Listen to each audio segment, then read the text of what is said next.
The National Security Agency, or NSA, which monitors foreign and domestic electronic communications, has produced a video with the Orwellian title, The Truth About the Polygraph. It's Orwellian because the truth is the last thing that the NSA wants you to know about polygraphy. What is this? It's a mask. Put it on. It looks like a sock. It's a spy mask. It's a special spy mask. Put it on. Look like a sock. Ladies and gentlemen, welcome to Publicly Buzzed Live on none other than a Feral Friday. Thanks everyone for being here. Appreciate it. Let me get my the two gentlemen that is with me here tonight. None other than my brother Dan, and also we have a special guest. Let me make sure I hit the right thing. Boom, ladies and gentlemen, welcome George Maschke. How are you doing, sir? Good. Thank you. How are you this evening? We are good. Thank you for being here on a Feral Friday. It's my pleasure. Appreciate the hell out of it, sir. You reached out to us.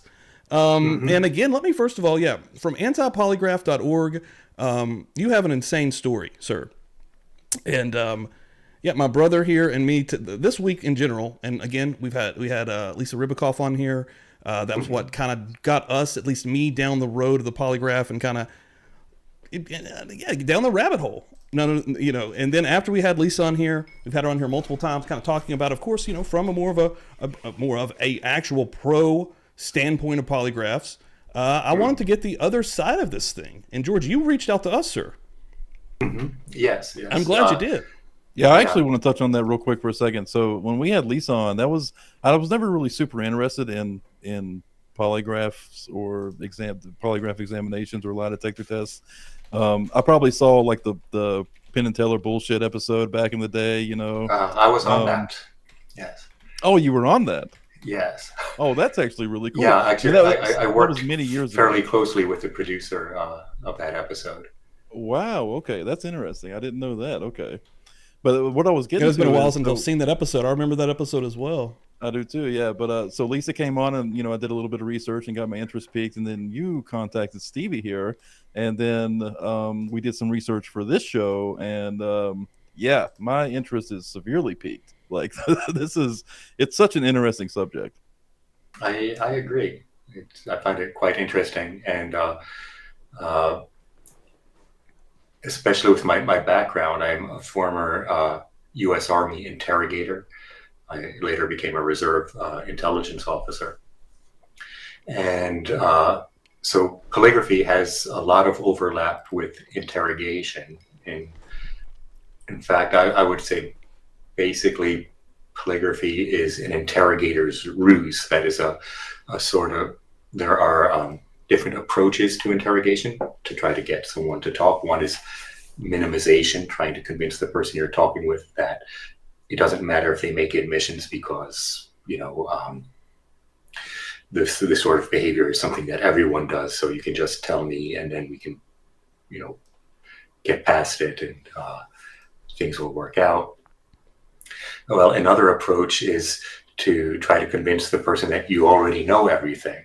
So you might walk into the interrogation room with a big stack of papers and a dossier, but actually there's only writing on the first page or two and a lot of blank sheets underneath that. But by convincing the subject of the interrogation that you already know everything, they might think, well, the best thing for me to do is just confess and tell what I know. Similarly, with a polygraph, it is a way to put pressure on a subject in an interrogation to get them to believe that the interrogator knows that they're lying. So the best course of action for them is to come clean and confess. Is that sort of, in your opinion, how polygraphs are used in modern day, as a pressure tool? Absolutely.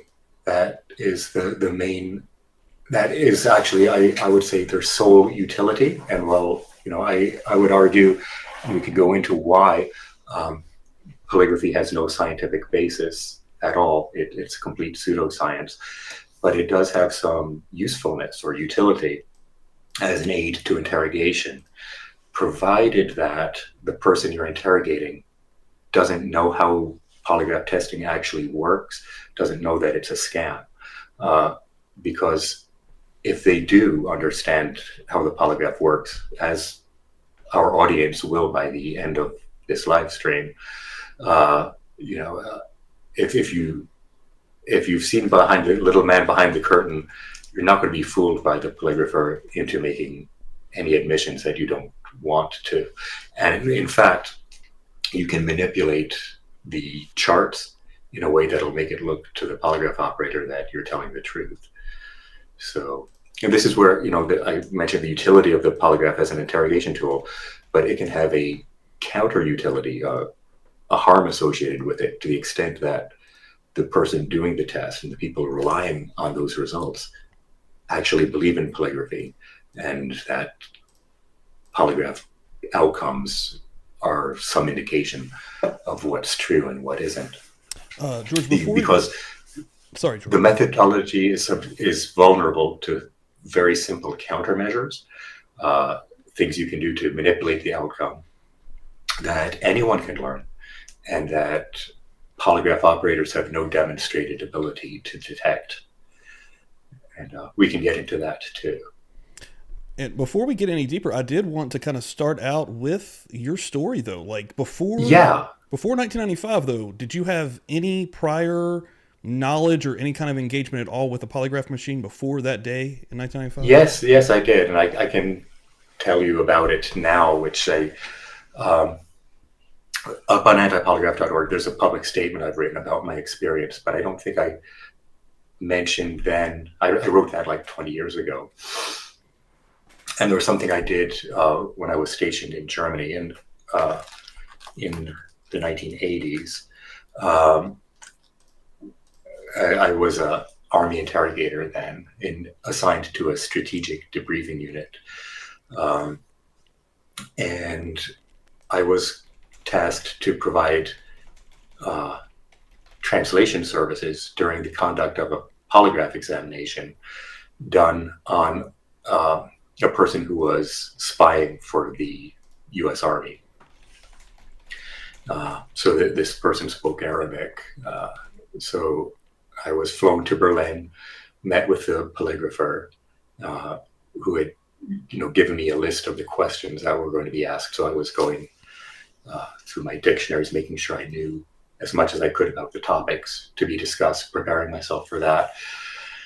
And so the polygraph examiner explained to me how the polygraph works, and although not in the detail that I'll explain to you, but he actually explained something called control questions. He'd say, for comparison, he mentioned he had once polygraphed a taxi driver, and so as a control measure, he asked him whether he had ever cheated a customer, and got a big reaction from him on that. So that was my first introduction to the polygraphy in a counterintelligence context for someone who was committing espionage for the United States.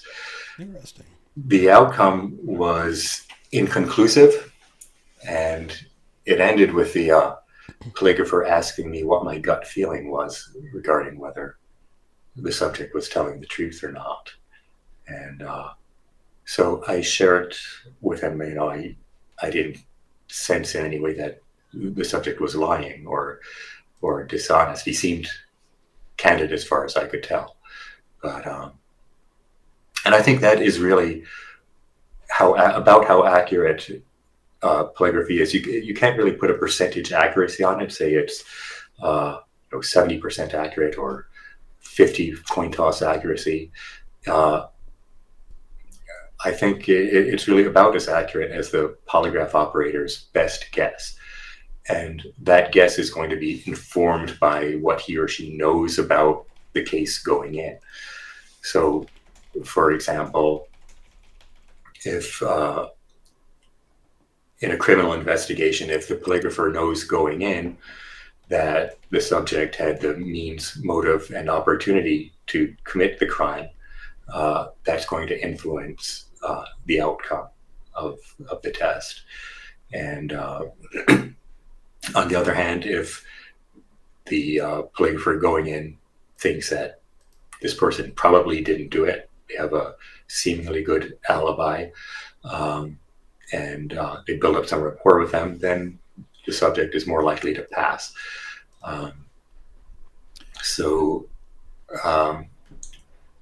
Okay, so you had asked what I knew about the polygraph before going in, and that was about it. I had this experience translating at a polygraph examination. Yeah, I was interested to see if you had had any prior experience at all. Yeah, That's I also had interesting. a course with an Israeli interrogator who taught something that he called, what did he call it? The SCAN technique, scientific content analysis. And he was a former polygrapher as well. And so he had talked a little bit about polygraphy during this week-long course that I took while I was in the Army. And he didn't seem so keen on the validity of polygraphy, didn't tout it. So going in with this experience, I was skeptical of it.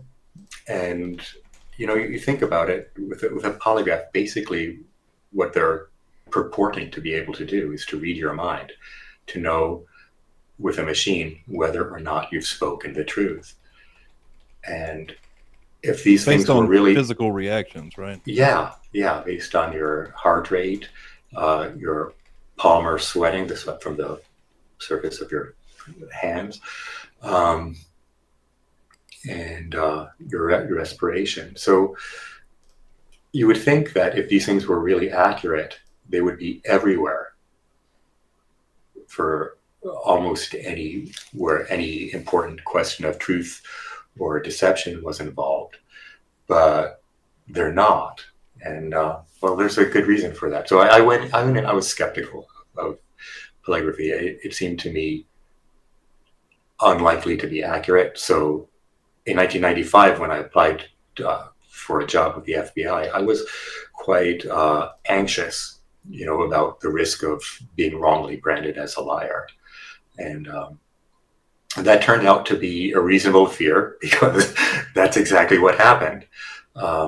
So I feel like I'd be so nervous. I'd be just yeah, like, I was, but you know, a little background. So I applied to work with the FBI. I had in 1995 recently been assigned from the U.S. Army Reserve to support the FBI in counterintelligence investigations.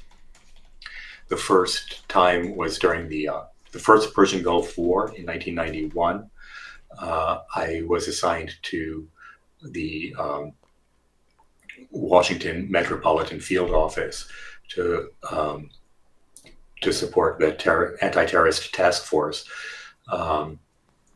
with language support for the Arabic language. And then in 1992, I think it was, the World Trade Center was bombed. And no, 92 or 93. I think it was 93, actually. 93, yeah, February 93. And later that year, so a woman with the office of the Chief of the Army Reserve, who remembered my service in Washington, D.C., asked if I'd be available to support with this investigation in New York, which was into the World Trade Center bombing. So I volunteered for that and spent a few months in New York City working in support of that investigation. The documents that needed to be translated into Arabic, and some conversations that needed to be listened to, but mostly written documents. So I really enjoyed that work. I found it very satisfying, and I thought maybe counterterrorism would be a meaningful career for me to go into. So I was studying Near Eastern languages at university at the time, you know, working ultimately on a doctoral degree in Persian, which I speak in addition to Arabic. So I applied to become, I wanted to become an FBI special agent, and they were actually interested in hiring me in the interim to to work as a part-time linguist to support their operations in Los Angeles. I was attending UCLA at the time. So just around this time, in 1994, the previous year, Aldrich Ames, who worked for the CIA as a case officer, had been arrested. He had been spying for the Russians. And Ames had passed the polygraph twice while committing espionage. I was reading about him today. Yeah. So unfortunately, rather than coming to the conclusion that maybe polygraphs are not reliable, what federal agencies did was a polygraph crackdown. They started scoring the polygraph charts more harshly at CIA, and hundreds of employees ended up failing and being put into limbo with their careers. And God, that the is FBI, so scary. the FBI, after catching Aldrich Ames and realizing he had beaten the polygraph twice, came to the conclusion, well, they should start polygraphing people who are applying for jobs with the FBI. So it's, I think, kind of a nutty policy to begin with. But so I was one of the first people to be polygraphed. And interestingly, the guy who did my polygraph, named Jack Tremarco, later went on to do polygraphs for the Dr. Phil show. Oh, wow. Yeah. So Interesting. They still polygraph for FBI today, right? yes, they do. In fact, since I was polygraphed, their use of the polygraphs has only increased. At the time I applied, Is it random or is it every single employee? every single employee. Wow. Yeah. And then many employees have to be polygraphed every 5 years or so. Wow. As well. Okay, yeah. Yeah, so there's lots of opportunities for things to go wrong. So with my polygraph, I went in, answered every question truthfully, and ended up being branded as a liar. I was accused of deception with regard to the counterintelligence questions, which are like, did you ever divulge classified information to someone who was unauthorized to receive it? Did you have any contact with a representative of a foreign government? And I think the third question was about the completeness and accuracy of my application. And all this is I was happening in real accused of- time too, right? Like as soon as you fail, they're telling you? Like they're saying you're lying right now, like right at that exact moment?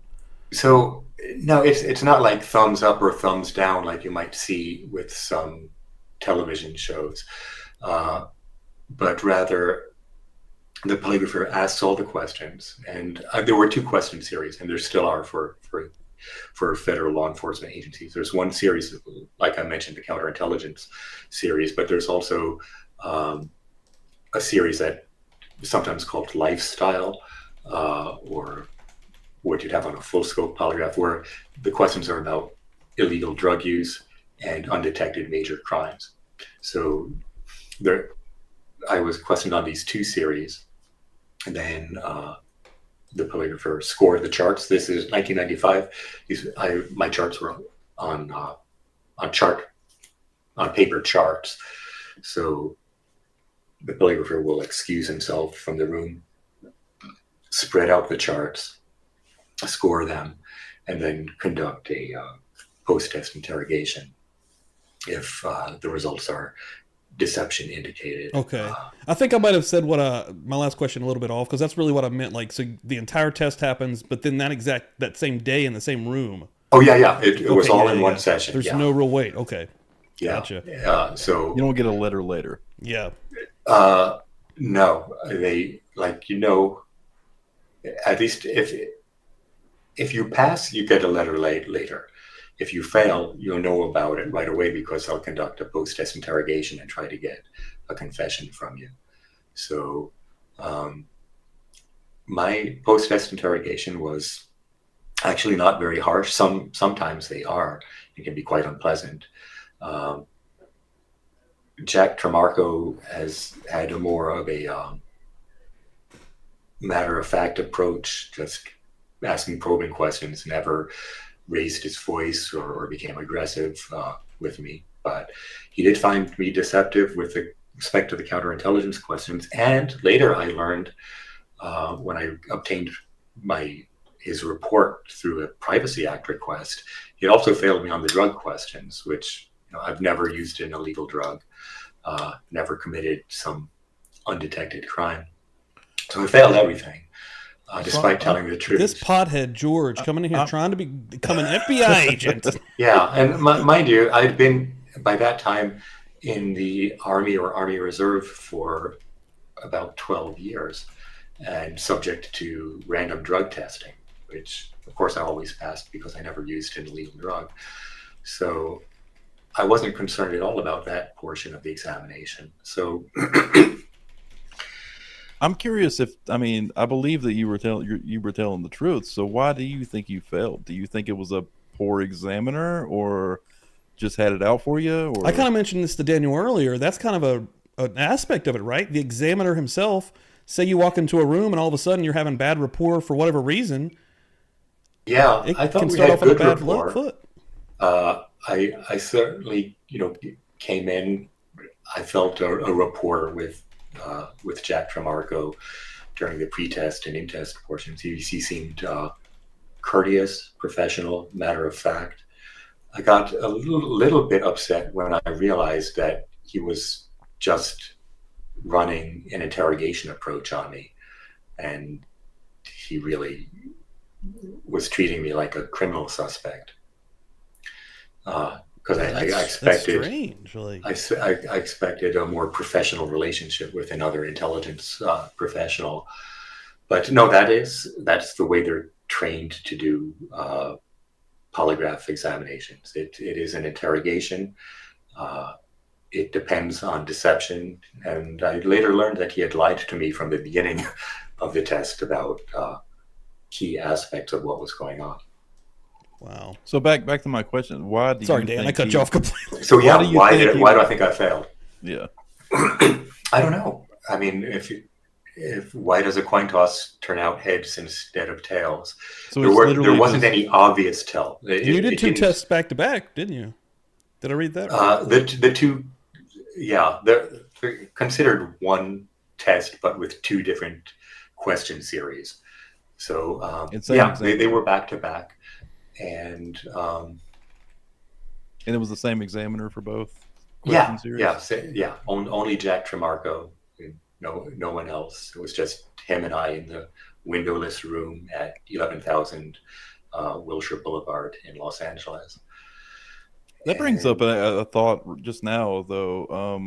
I mean, if the examiner is potentially part of the issue for how inaccurate these things can be, is a potential solution, and this is maybe too early to talk about this in the conversation, but is a potential solution to have unbiased examiners, like two different or maybe multiple unbiased examiners, like not part of the same department? No, that's not part of the solution at all. Okay. It's like, having a second astrologer to render opinion on the first one's reading of the star charts. It's going to be the same. You can't polish a turd. That's the bottom line. So you don't think there's, because I know Dan, we were talking earlier privately, and he kind of was almost on the side of, maybe there's a way to make this thing. Well, I read about so they're currently doing research on like brain scan type technology, where they may be able to detect pathways in the brain where that only fire off when you're lying. And this is not something that's complete or that exists as far as I know, but it's something that they're researching currently. Yeah, I believe there has been a company that has tried to market such services, but it's unproven. Right. And there's no practical lie test based on that. But what you mentioned about having another polygraph operator review the initial one's findings, that is something that is done routinely now. I don't know if it was at the time of my polygraph, but every federal agency with a polygraph program, they'll have something that they call quality assurance, where so they'll have some polygraphers whose job is to review the charts that are done by others. Lisa's right. Yeah, fMRI is the name of that brain scanning technology that's used for lie detection purposes. That was new to me when Dan mentioned that earlier. I quickly want to go back to real quick. So you had mentioned earlier that they're not very accurate, but I read during my research, I read that they can be at 90% or they are 90% accurate. Is that not true?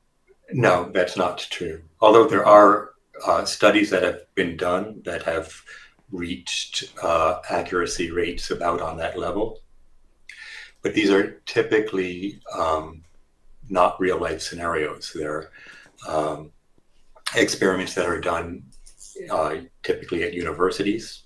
Federal Polygraph School has done some too, where they have volunteers who will commit a mock crime, or they're, for example, instructed to go into a closed office, open a desk drawer, and take some cash out of the drawer. And then they'll be polygraphed later that same day, typically, and asked, did you take that money from the drawer? And they will have been assigned to either the truthful group or the deceptive group. So they're told what answer to give. And in those contexts, accuracy rates on the order of 90% have been achieved. But this is a very different situation than real life, where there are actual consequences, where the person who's telling the truth might face losing a job or potentially going to jail if they're not believed. Controlled. So those aren't real life situations, and it's debatable whether they're actually testing for deception there when the person who is answering untruthfully isn't making a conscious choice to lie, but is rather actually following instructions to give an untruthful answer. Yeah, because I guess, I mean, when you think about a lie, you could describe a lie as just as a lie. We all know what a lie is, but it includes the intent to deceive, not merely giving an untruthful answer upon command. And consequence is a part of that, right? Telling the truth and getting in trouble is part of why somebody would want to lie, right? Yes. Avoiding trouble is a very common reason that people lie. Yes. So, so that fear, that consequence is like that. Yeah. That's part of what the polygraph is reading, supposedly, right? That bodily reaction. That's the theory that polygraphers go on, that it's fear of detection is what they're detecting. Although my late friend Drew Richardson, who was the FBI's senior scientific expert on polygraphs, spoke of fear of consequences, and that's really what's more at stake, is the fear of the consequences of not being believed. And truthful people have that same fear as deceptive people. Oh, interesting. Do. So this is a reason why a truthful person might fail the polygraph. In my case, I have a little insight on why I might have failed. And to explain it, I need to go a little bit into how polygraph charts are read, how they're scored, how they decide whether you're telling the truth or not. So when Jack Tremarco found me deceptive, and he had told me that the polygraphs, I think he said, were like 97, 98% accurate, I was ready to accept it. Okay, somehow I had fallen into this small margin of error associated with an otherwise accurate test. But I was wondering, the same question you asked, how did I fail despite telling the truth? So I went to the UCLA library, which they have a very good one, extensive collection of books and journal articles. And I read through everything I could find on polygraphs. So I found articles in peer-reviewed scientific journals by some people that were pro polygraph and others that were against it, and they seem to have conflicting results. And I found it a little difficult to sort out. And then I found a book that I will recommend to everyone watching the live stream if you want to learn more about polygraphy. It's called, I hope this doesn't, yeah, A Tremor in the Blood, Uses and Abuses of the Lie Detector by University of Minnesota psychologist David T. Licken. This book came out in 1981, so this is the edition that I found in the library in 1995 when I went to find out what is it with a polygraph. And he explains, this is a book written for a general, fairly well-educated audience. It explains polygraphy. It was very popular in the 1980s when many Americans had to take polygraph tests for jobs that involved handling cash, like working in a convenience store. Since then, to 1998, a second edition of A Tremor in the Blood has come out. And unfortunately, this too is out of print, but you might find it at your public library, or I think copies can be had, used copies can be gotten on eBay, or eBay or Amazon.com. There's any like PDFs online already out there someone's put up? Maybe. I'm not sure, but yeah. I just learned doing research for this show that polygraphs, which to be fair, I didn't know that they were even done for government jobs, but I just learned that they used to be done for just regular employment, like public employment. And now I understand why, like I've heard you reference it as Orwellian, and I've actually heard other people reference it as Orwellian. And now it makes sense. Like that blew my mind that it was used, like you said, for people who handled cash or something like that. They would give them lie detectors, and that was abolished in like the late 80s or something.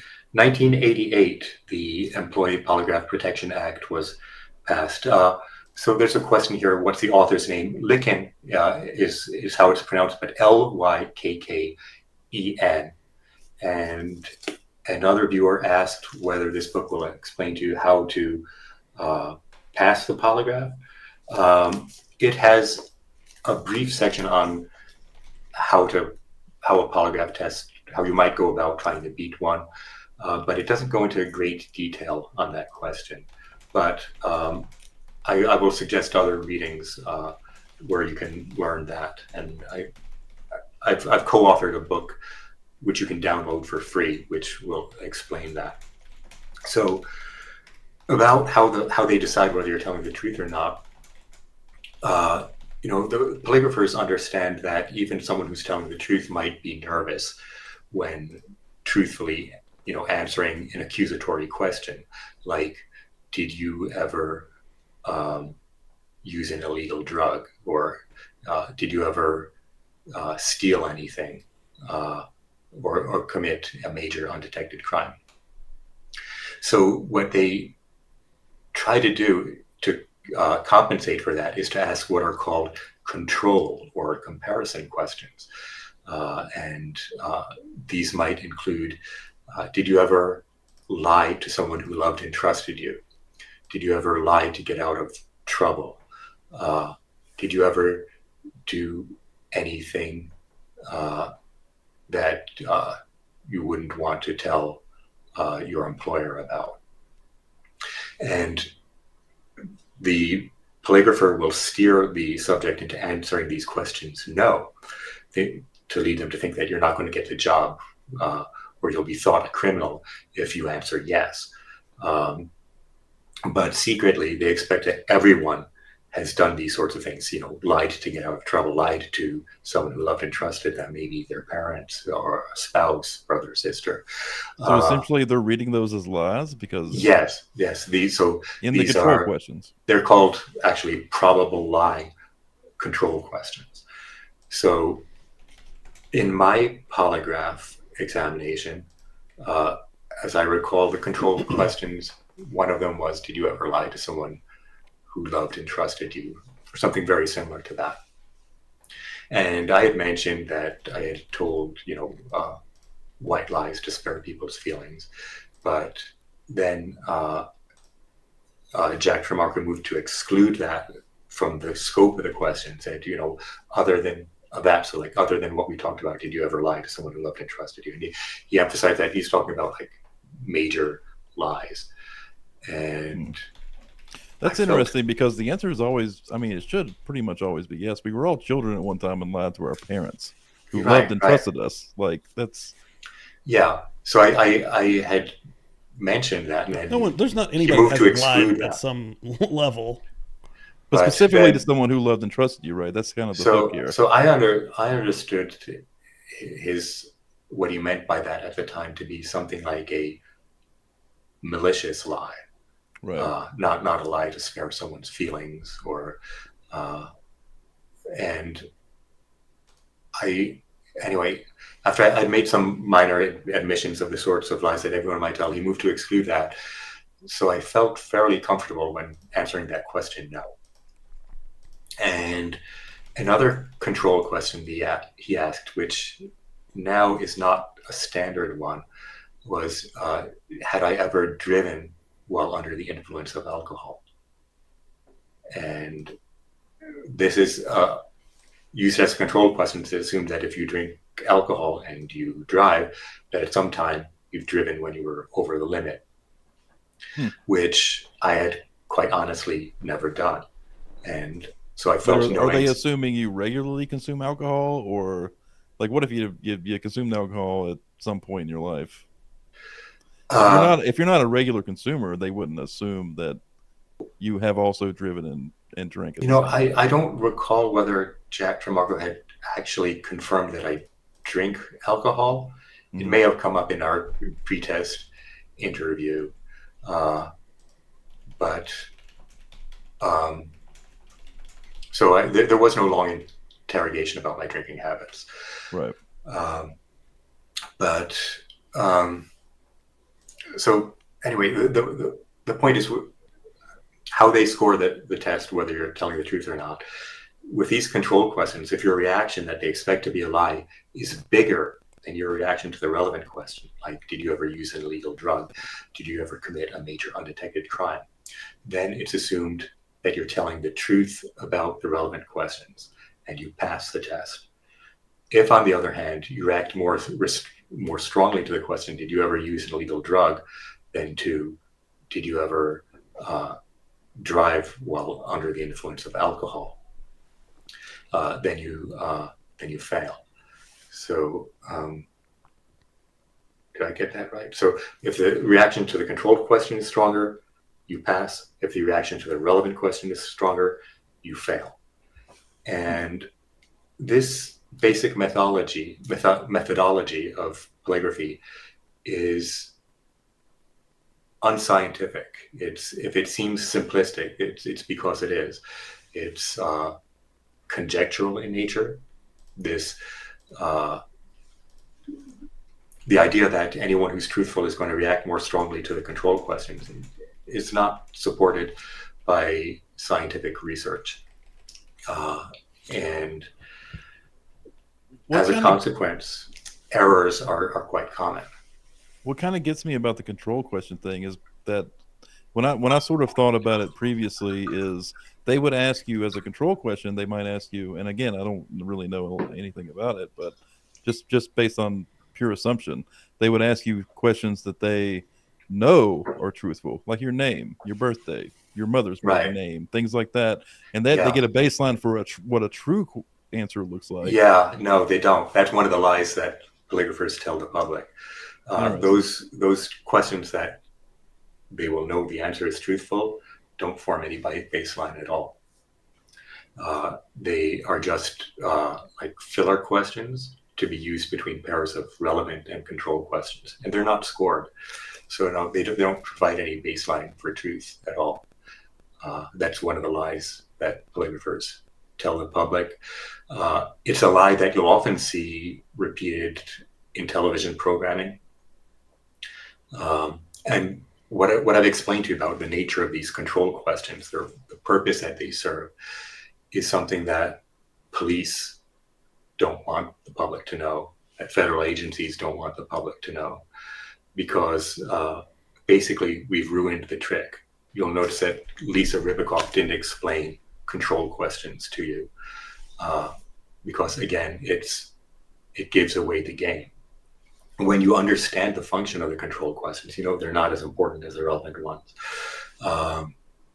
It undermines all the assumptions on which the test is based, which it depends on the subject not knowing what the control questions are, or that their answer is secretly expected to be untrue. And so in my case, again, so I had never driven while under the influence of alcohol. And so perhaps I didn't show a strong reaction to that question, and that by not showing a strong reaction to the control question, it makes it more likely that you're going to fail. And that's part of the reason why the whole procedure, I think, has an inherent bias against truthful people, because with the probable lie control questions, the more honestly you answer those, the more admissions you make in the pretest, the more you unburden yourself of any doubt, because you don't want to lie. You make admissions, and they will be excluded. The question will be reworded to, like, other than what you told me, did you ever lie to someone who loved and trusted you? So the more you unburden yourself, the more candid you are, and as a consequence, feel relaxed, non-anxious when answering that control question, the more likely you are to fail the test. So I believe that federal agencies and other law enforcement agencies are likely screening out some of the most honest applicants simply because they're not feeling anxious enough on the control questions. Meanwhile, someone who consciously lies on the control questions, and the bigger the lie, the better, they're the ones who are more likely to pass. So how does, I think I read earlier today, actually, that I think it's in your book that, like, doing mental math, for example, is a way to sort of beat a polygraph. So how does that help, based on what you just said? How does, like, doing mental math or something like that help? So doing mental arithmetic can create the same sorts of reactions that polygraphers expect to see when someone is lying. Perhaps a slowing of breathing while you're processing that, a increased palmar sweating, and changes in heart rate and blood pressure. All of that can occur through mental activity. What I was getting at is, like, how do you would have to sort of manipulate based on the question that's asked, right? Right, exactly. You'd have to do this timely with the asking of the control questions, and only the control questions. So when you're asked a control question like, did you ever lie to get out of trouble? If then you choose an arbitrarily large number like 1039 and start counting backwards by sevens as fast as you can, and do that for about 10 to 15 seconds, that will produce the same sort of reactions that they expect to see when someone's not telling the truth. And it will greatly increase your chances of passing the polygraph. The federal but it still polygraphs depends on the questions they ask, right? The questions that so you would do that mental arithmetic during a control question, not during a relevant question. If you do that during a relevant question, you're likely to fail. So to use such mental countermeasures, you need to understand the procedure, know what type of question is being asked, and they're fairly easy to recognize. So the three types you have, we've got irrelevant questions. They will be like, is your name Dan? Is today Friday? Are the lights on in this room? And the polygrapher, again, will say that these are to establish a baseline for truth, because it'll be clear to both of us what the true answer is. Oh, another trick that polygraphers have is they may refer to these irrelevant questions as control questions. I'm going to ask you these control questions. Are the lights on in this room? Is your name Dan? Is today Friday? In an attempt to misdirect you, if you are planning to use countermeasures, and you know that it has to be on the control questions, well, if they can trick you into thinking that these are the control questions, then maybe you'll do them on those questions instead of on the real control questions, which some polygraphers will refer to them instead as character questions. Like, we want to find out if you're the sort of person who would, commit a major crime and then lie about it. But so we have these irrelevant questions, sometimes referred to as control questions in an attempt to misdirect. The control or comparison questions, which are the ones they expect you to lie to. And then there's the relevant questions, which are the important ones that are the reason why they're doing the polygraph in the first place. Are the ones they really want to know the answer to. Yeah, you're kind of, it's funny, you're kind of revealing the magic trick a little bit, piece by piece. Because, for example, I didn't like a control question. I thought, like what you said, is your name Dan, or the lights on in the room, is today Friday. I always thought of those as control questions. But then you have what did you call the questions where they expect you to lie? Those are probable lie control questions. Probable lie control questions. Yes. And there's a variant on that. Those are actually part of the test because they're questions that you don't want to necessarily answer truthfully. I mean, especially if you're being interviewed for a job or by the FBI, for example, you don't want to openly admit that, yeah, I've lied to somebody about, somebody that trusted me and loved me. You don't want to admittedly for the workplace. One of them is, did you ever take anything from an employer? Right. And something like that. Yeah. It's assumed everyone has at least maybe taking pencils or pens home from work. Because that's what's going to go through their mind in that moment, right? They're going to be That's so tricky, though. That's so tricky. Like that's, So it's tricky, but so, it's not scientific. Innocent there's so much conjecture involved in it. It's not science. I think that's what's the scariest part about it. Once you kind of really start digging into it, is it's like there's so much BS behind it. Seems like a lot. Yeah, and so Licken's book explains this for the average person in quite convincing detail. So I recommend that book for everyone. And if I could tout my own book, it's free. I'm not trying to make money. It's called The Lie Behind the Lie Detector. And it explains the methodology that I mentioned to you in much greater detail, with citations to documents from the Federal Polygraph School, and including, if someone wanted to do countermeasures, these are the breathing reactions that you would want to exhibit. And so you can download this in PDF or Kindle format for free from antipolygraph.org. And so the reason that we're sharing this information isn't... You've always given it away for free, right? Yes. You can buy the paper copy on Amazon, and we don't make money on that. But it seemed that the price that Amazon charges is more economical than taking it to a copy shop and having it printed out double-sided and then bound. So as a convenience, if you want it on paper, you can get a paper copy on Amazon. But yeah, our purpose, so another polygraph victim and myself, we thought these things that we learned about polygraphy, we wanted to share it with everyone. We thought what the government is doing to job applicants is immoral and unconscionable, and it's a policy that should be changed. And people who are being subjected to this trickery deserve to know the truth about the process. So we made that information. We wrote The Lie Behind the Lie Detector in the year 2000, put it online for free. And that's where you can read in further detail about the polygraph procedure and how it can be beaten. And for those who are interested in criminology, these things are important to understand when the topic of polygraphs is raised. Is that, the outcomes are really quite subjective.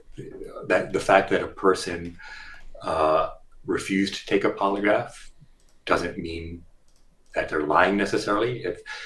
I think any well-educated person who's asked to take a polygraph by police is going to refuse because it's a no-win situation for you.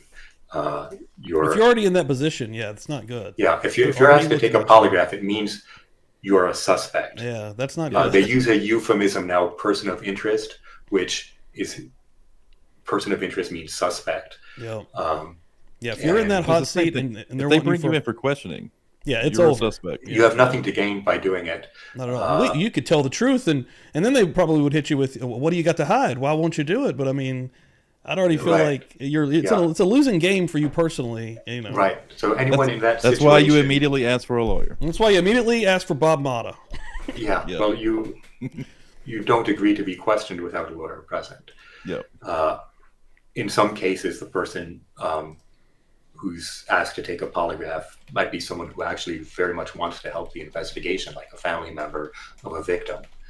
But I think they're still wise not to agree to be interrogated by police or to agree to certainly not any polygraph. There's a good question. Good question. Say no to globalism.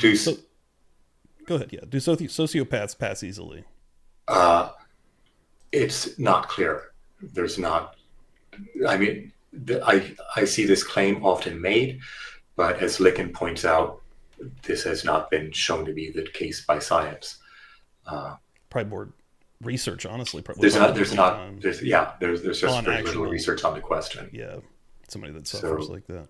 Polygraphers will, the case that they'll make, and I think Lisa Ribacoff would probably agree, is that they'll say even a sociopath still will fear the consequences of being caught in a lie. They don't want to go to jail. Yeah. So you brought up criminal cases, and I know one thing that we kind of wanted to touch on is the Gary Ridgway case. Yes. That was something that was brought up with Lisa. Yeah, right. So Lisa mentioned that, or maybe one of you mentioned it to Lisa. I brought it up to her, yeah. Yeah, and she didn't feel comfortable commenting on it because she hadn't seen the charts or the actual questions asked. Well, we obtained them a few years ago, and yeah, there you're showing them on screen. So let's see. Here are the questions that were asked. So I can go over these with you, and we can talk about what type of question each one is and what function. That'd be great. Yeah. I would like. Yeah, let's go over piece by piece. Yeah. So question one, Gary, you have heard all the questions on this test. Are there any you're going to lie to? No. So this type of question is called a sacrifice relevant question. In a polygraph technique taught by the late Cleve Baxter, we typically start with a what's called a sacrifice relevant question. So it's expected that the first question in the series might result in a physiological reaction just by virtue of its being the first question. So they'll ask this, but it's not scored. Then question number two, regarding the deaths of prostitutes, have you told the police the complete truth about that? So that's a relevant question. That one they wanted to know the answer to, for sure. The next, is your true last name Ridgway? That is an irrelevant question, so unscore. And then question four, have you ever caused the death of a prostitute? No. That also is a relevant question. The next question, before you were 30 years old, did you ever physically injure anyone without provocation? So that is a probable lie control question. It's not why they had him in the polygraph suite to be tested. And it was assumed that his answer would be less than truthful to that when he said no. Because I mean, even pinching somebody, that would count, right? So I mean, technically, Yeah. physically injuring or like just like causing a bruise. yeah, That's why yeah. those So are. the questions are vague because again they want even the person who is innocent of any homicides to show a reaction to that question. Yeah. To a much lesser extent, of course, but like even in like a regular job that you get, that questionnaire that you usually get at the very beginning has the dumbest questions, and they'll be repeated again and again. Like, have you ever stolen in your life? Something to that effect. Yeah. And you know, of course, you've probably stolen something, even if by mistake. So like, I don't know. It's a strange way to go about it. But yeah, I mean, this is completely different than that. But Yeah. number 6. So number 6, were you born in the state of Utah? So that was an irrelevant question and not scored. And then, do you know of anyone who has killed a prostitute? That's a relevant question. And 8, before you were 30 years old, did you ever lie about someone to get them into serious trouble? And that is a probable lie control question. I don't think it's a very good one because I wouldn't assume that everyone has lied about someone else to get them into serious trouble. I don't recall ever doing that myself. 9, have you ever taken any illegal drug or narcotic in the last 48 hours? And no. So I'm not sure what the purpose of that last one is. It's not really germane to the question of the homicides. But one of the things that polygraphers are concerned about is whether the person is under the influence of a drug. So this is not a common, not a standard question that's asked in criminal polygraph interrogations. That was the entire questionnaire? 9 questions? Those are the 9 questions. Wow. And so in the text below, I discuss them. We kind of break it down, and then down here we have the first polygraph chart and then the second one. Yeah. Let's see if I can make that a little smaller so we can see them both together. And these were with the same exact questions, just twice. So, yeah. Can you explain what we're looking at? Like, what are the different? Yeah, I can tell you what the tracings are from top to bottom. Now, I Do I need to make it pretend bigger? that I can divine truth or deception in these charts. Oh, I'm not. Yeah, that's not what I'm saying. I'm I saying don't, like I don't what? think anyone can. So What's the top 2 yeah. tracings that you see. So even though these charts are like 40 years old, even the computerized charts look basically like this. The top 2 tracings are respiration, the thoracic and abdominal breathing.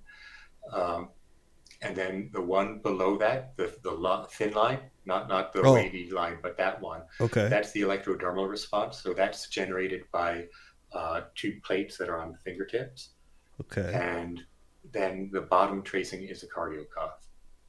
And in the blood pressure. polygraph instruments now, there would be a 4th tracing, at least one additional tracing, which would be a seat pad.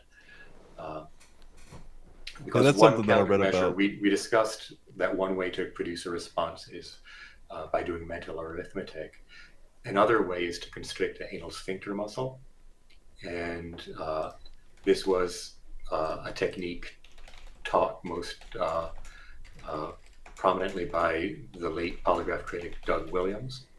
And so in an attempt to detect that, polygraph manufacturers have developed seat pads which try to detect any change in pressure over the seat. It's that old shit moment when a car's you have to hit the brakes real hard, your butt cheeks clench factor. up. Yeah, the pucker factor. Yeah, I was reading about Doug Williams earlier. That was a very interesting story as well. Yeah, and I think a tragic one. Too. Yeah. So yeah, we can go into that later, but we can continue with the polygraph of Gary Ridgway. So looking at these charts, I don't know. the polygrapher found him not deceptive. Right. And the same polygrapher, part of the reason he may have found Ridgway non-deceptive is he had found an innocent person deceptive earlier. And so police were focusing on that innocent person. So after passing the polygraph, Ridgway went on to commit at least a few more homicides. 42. So, well, I think he had committed a number like that before the polygraph session. No, I don't think so. I was reading this earlier. In I 1982, when he took this test, he went from like his number. Hold on, here it is. In 2003, Ridgway, who had been identified as a predator through DNA evidence, was convicted of the murders of 48 women, 42 of whom had disappeared after the polygraph session in 1984. No, prior to. This is prior. Before. Oh, my bad. Sorry. Yep. Yeah. Prior to which? Oh, yeah, my bad. Yeah. Yeah. But still, though, terrible. But so I mean, it appears that to some extent, misplaced reliance on pseudoscientific polygraph results contributed to the delay in apprehending Ridgway. Because they had their sights set on somebody else after this who had failed a polygraph test and had narrowed their vision. Right. And so I did reach out to the polygrapher who conducted this examination, but he did not reply to me. Oh, man. That would have been awesome. Yeah. Another one I was reading about earlier was the anthrax killer, the 2001. Killer. Yeah, I Yeah. can't remember his name now. I was looking at it earlier. Let me get it for you. Hold on. So there were two suspects where polygraphs, I think, were involved. Ivins, First, I think is the the first one. who was cleared was Stephen Hatfield, and the one the FBI said was the killer, he committed suicide before going to trial, Oh. and he passed a polygraph. Yes. And then the FBI said, "Oh, but he used countermeasures." After the fact that they decided he was the guy they were going to pin it on, they made a determination he used countermeasures, a determination that they've never provided What any countermeasures, documentation though? for. Yeah, like what? I mean, so Let me they're see. admitting that countermeasures are available to. Well, yeah, I guess. The main source for polygraph countermeasures, if anyone were to look it up, is antipolygraph.org, and it was too during the time of the anthrax investigation. Let's see. I'm just trying to bring, because I wrote a detailed blog article about this at the time, but it's been some. Well, what I years. found interesting about that is that if they are admitting that countermeasures are available, then they're admitting that the inaccuracy can of be the beaten. test. Yeah. So I wrote a blog post titled "DOJ Rationalizes Away Polygraph's Failure to Catch Alleged Anthrax Killer Bruce Ivins." That's his name, and I'll share you the link to that in the chat.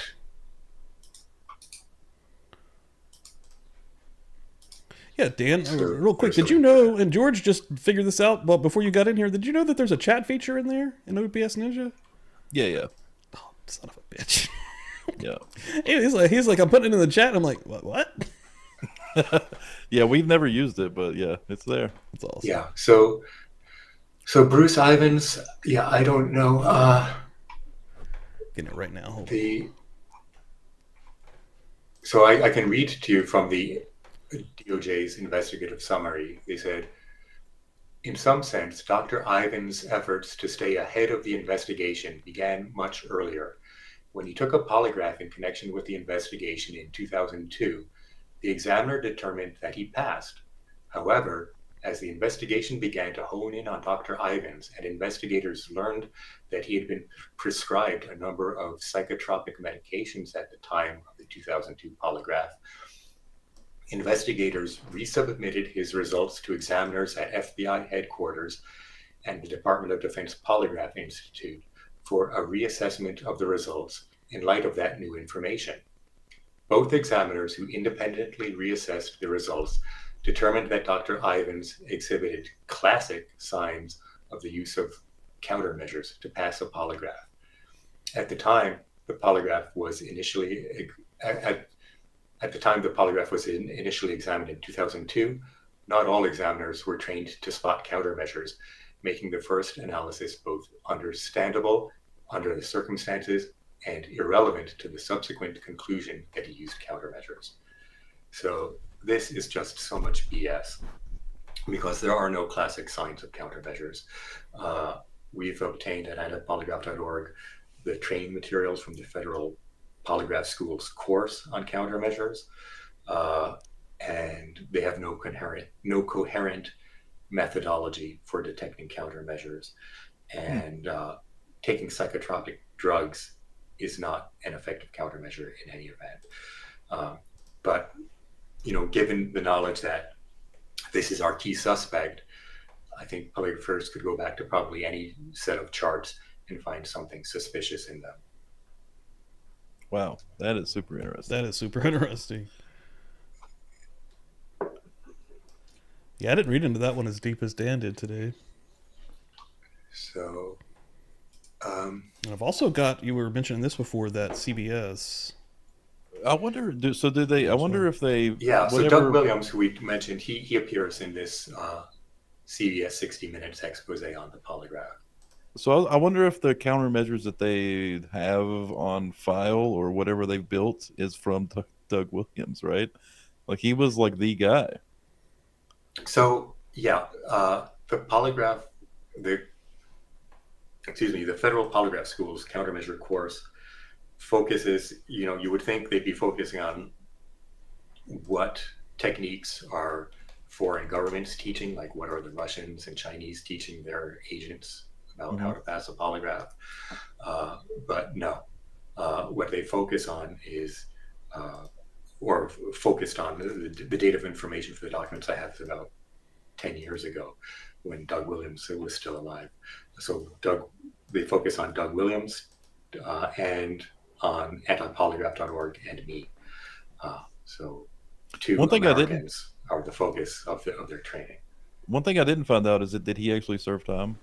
Yes, he did. Yeah. So Doug Williams was targeted for prosecution by U.S. Customs and Border Protection, who were upset about the possibility of people beating the polygraph who were seeking employment with their agency. He should have trusted his gut. Dude, he knew. He knew. Yeah, So in the absence of any evidence that Doug Williams or another guy named Chad Dixon had committed any crime, they set out to entrap them, to find a pretext on which to prosecute them. So what they did was send undercover agents to seek their training and advice, and then they charged him with a crime for doing that. So Doug Williams, the first one, Chad Dixon, you may not have heard about so much because he didn't go to trial. He accepted a plea agreement. Doug Williams did go to trial. I attended his trial in Oklahoma City in 1995. And on the second day of the trial, he changed his plea to guilty. Yeah. When his lawyer told him that he didn't know how to defend him, which was rather late in the game for him to tell him that. Yeah. So he was already like 70 years old at the time. Yeah, he was just around 70. So did he end up like what was his sentence? Do you remember? Yeah, he was sentenced to 2 years in prison, and he was sent to the minimum security camp in Florence, Colorado. So that's where the Supermax is, but he was at the minimum security prison camp there. That's super unfortunate, but at least he did. I think that they were saying it was like 20 years was the maximum. So at least he didn't get that. But it's unfortunate that he got anything, honestly. I mean, that's I agree. I don't think any public interest was served by incarcerating him. Yeah. I suspect he'd still be alive today had he not been prosecuted. It took a heavy toll on him. Yeah, he had his own psychologically. YouTube channel there at the end, right? Like he was still out there pumping information. He got out and he was still doing the same thing. Yes, yes. Like he was Well, still for the fighting first the crusade. 2 years after he was out, he was not allowed to offer polygraph services to the public and under the terms of probation. And the government didn't want him to be able to give this training, which is another indication that the government thinks that what he was doing is effective. And Yeah. interestingly, I think they tried to entrap me too, but unsuccessfully. I bet they I've did. Yeah. I've documented that, So Doug Williams was maybe easier to target because he was offering services for money, whereas Right. You I'm guys were not. differing there. You gave it for free, and you guys. I mean, I knew that you later on became friends, but early on, there's a little bit of Doug animosity was there. resentful that he thought I was stealing his intellectual property and making it available for free, undermining his business. So, yeah, he was quite upset with me. It sounded like he was yeah. making good money too, so maybe that's why it was a good living. Yeah, he tended to boast of it. He wasn't making such good money on it, Oh, okay. but he did have some income on it, and so no, he wasn't rich, and Yeah. federal investigators knew that when they targeted him. Had he That's been why- able to afford a better lawyer, the one he hired, I think, was an old personal friend.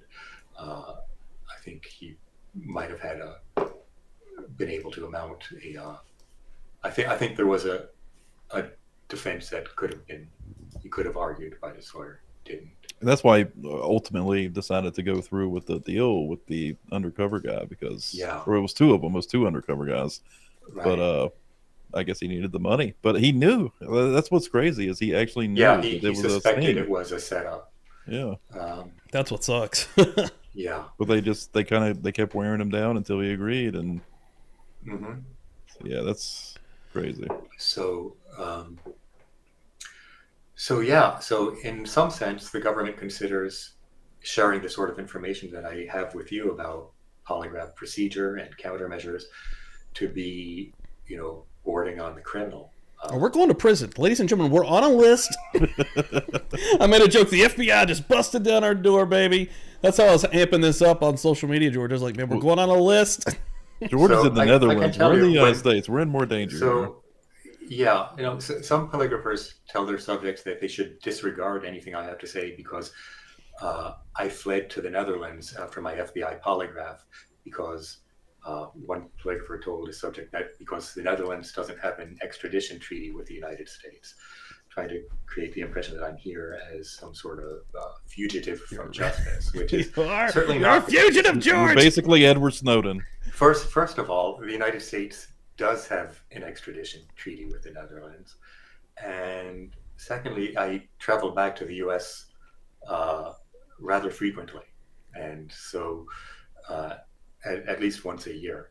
And I've never been detained or arrested. I'm certainly not a fugitive of any kind. But around the time that Doug was under investigation and he called me after he was raided by the Customs and Border Protection and the FBI. They searched his home and office. So he called me the next day to let me know what had happened and thought, we should bury the hatchet and put our heads together on this. So 3 months later, I received an email from someone telling me that they were a member of an Islamic group in Iraq, and they were and their group was trying to restore freedom to the country, and the police were suspicious of him, and they wanted him to take a lie detector test, and could I please help him? And this message was written in the Persian language, not in English. So it looked very suspicious to me because, first this person writes to me in Persian. How do they know I speak Persian? They've obviously researched me. And second, if they're in Iraq trying to restore freedom, when was Iraq ever free? Like under Saddam Hussein? It didn't make a lot of sense to me, and that they would use a Yahoo email account, which is not secure to write about something sensitive like this. So I wrote back and said, my This is a very advice poor to anyone attempt. I gave actually while I was suspicious, I didn't know. I gave him the answer that I would give to someone who I wasn't suspicious of, is that my advice to anyone in this situation, I wrote in Persian, not English, is to decline to beat the test, and to I think to seek legal advice, and to obey all applicable laws. And so this person wrote back explaining that they're not in a position to say no. And then they mentioned my book, The Lie Behind the Lie Detector, said that they'd seen it but weren't able to use it because it's in English, and they asked if I had translated it to a different language, to Persian, and could I send the Persian text of it, which I replied, there is no Persian text, and I didn't hear back from this person. But later I checked antipolygraph.org server logs, and I found this email, the email headers also showed it had indeed been sent from Iraq, from a place called, I think it was Erbil or Mosul. I think Erbil, a place where the U.S. had a joint intelligence center operating, and visits from the same IP address suggested strongly that this visitor knew English quite well and was able to navigate this site. And so the whole thing just looks very suspicious. Law enforcement personnel who have looked at it said it looked like an attempted sting operation. And so exactly what law is having knowledge or sharing knowledge on how to beat a lie detector breaking? I suspect that the charge that the attempt was to set me up for would have been material aid to terrorism. So potentially being able to beat the science behind a lie detector is terrorism, or material aid to terrorism. It could. I could see a prosecutor construing it as such. Sure.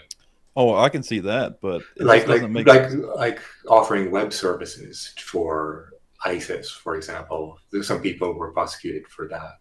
But if you can beat the science, then shouldn't we just get rid of the thing altogether? Like, if it's that beatable? That is my thinking on it. That the time has come to terminate our reliance on polygraphy for all purposes, whether it's for employee screening, security screening after employment, or even for criminal investigations. I think using deceptive, manipulative interrogation practices such as this makes false confessions more likely. And relying on an unreliable technique also causes the misdirection of investigations, as happened with the Green River Killer case. What I would really like is just to have information on how accurate is it really? How can we nail it down to a percentage? Can we? No, Is no, there we a way? can't. And the reason is because it's not a scientific standardized test. Each test is different. The rapport between the operator and the subject will influence outcomes, and as will many uncontrolled and uncontrollable variables. So we can't say that it's 70% accurate or 50% accurate. We can't put a number on it like that. What if the examiner was a computer? It wasn't a doesn't computer. matter. So Having a computer score charts doesn't make them any more accurate than having a computer given astrological chart reading does.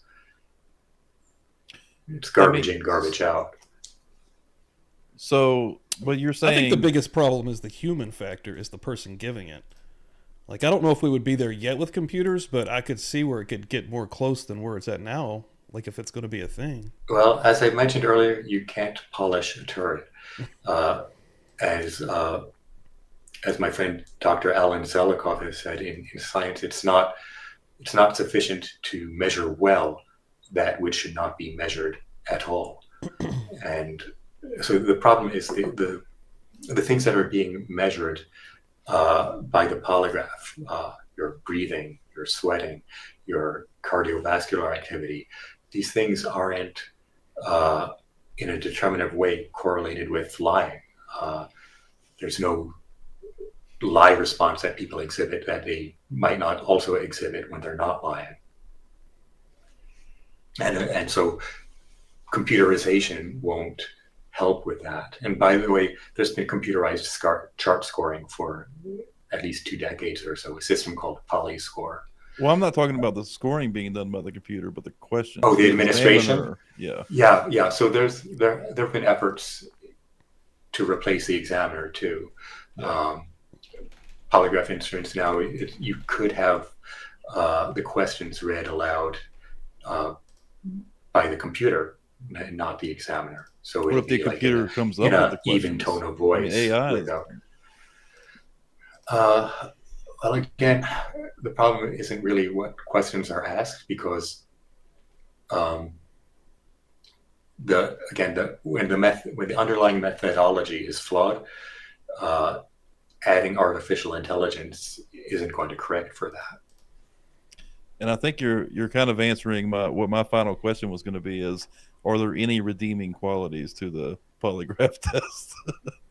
Are there any could it potentially be useful? There's the utility of it, and that is for getting admissions out of people who don't understand the things that everyone listening to this live feed now knows.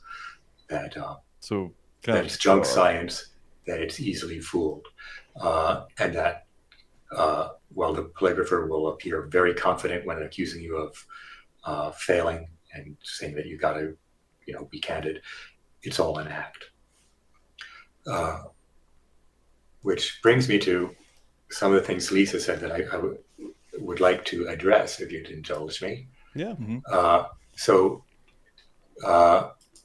She mentioned that she's over at NBC now on one of their shows. I work backstage. She said, I don't go on camera, so I just run the exams.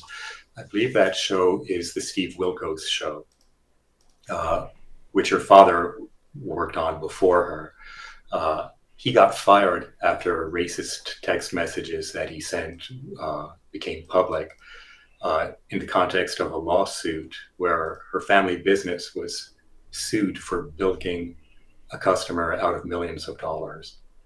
So a settlement has been reached in that case, and it's not public.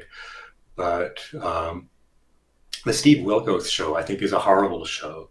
They exploit people and for entertainment. It's like bear baiting. And so Steve Wilkos comes out on the stage and reads the determination whether the guest is a liar or not. And it can have devastating effects on people. I remember Steve Wilkos from Jerry Springer. Yeah, he was. And also Murray. Murray's been using that shit forever for the pregnancy bullshit test. Actually, I kind of like that. I'm for that, actually. I like that on TV for the joke, but it's all probably bullshit. For the entertainment effect. Well, that's what they're using it for, as it's a ratings gimmick. Lisa mentioned there are demonstration polygraphs, like the ones she might have done for Vanity Fair. But these ones for like the Steve Wilkos show, where it's done backstage, that's without the cameras there. They're purporting to be actual polygraph examinations. But I've heard from people who have been on the show that it was all very rushed and cursory. And I think the results are intended for entertainment. And the reliance on the polygraph for this purpose can have tragic results. One test was, I think, conclusively we can show that she was falsely accused. Her name is Anka Pennington. Dan Ribacoff accused her of lying when she denied burning her infant child with cigarettes. And she, on her way home from the set at the airport, Liberty Airport in New Jersey, I think it was, attempted to kill herself by overdosing on